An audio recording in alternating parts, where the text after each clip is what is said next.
یہ ویڈیو ایسے شخص کا ہے جس کے والدین عیسائی تھے اور وہ انجیل پر عمل کرنے والے تھے۔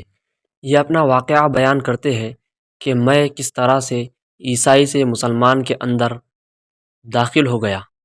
وہ کہتے ہیں کہ میرے والدین عیسائی تھے اور ان کے پاس ہر خوشحالی تھی، لیکن میں کچھ عرصے کے بعد مصر کی طرف آ گیا اور وہاں پر رہنے لگا۔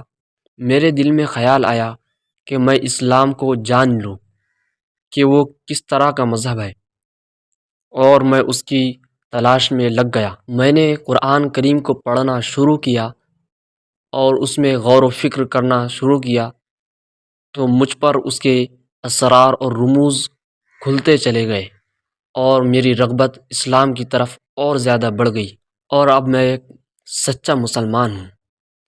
مجھے نماز پڑھنے میں ایک فرحت اور خوشی محسوس ہوتی ہے اور کلام پاک کی تلاوت کرنے میں بڑا مزہ آتا ہے۔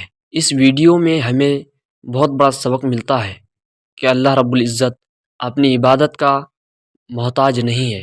اگر ہم اس کے احکام کو نہیں مانتے اور اس سے اعراض کرتے ہیں تو وہ ایسے لوگوں کو لا کر کھڑا کر دے گا کہ جس کا ہم نے گمان بھی نہیں کیا تھا۔ اس لیے ہمیں ہر وقت اللہ رب العزت کو راضی کرنے میں زندگی گزارنا چاہیے۔ یہ ویڈیو دیکھ کر کیسا لگا کمنٹ میں ضرور لکھیے اور ویڈیو کو زیادہ سے زیادہ شیئر کیجیے۔ جزاک اللہ خیر۔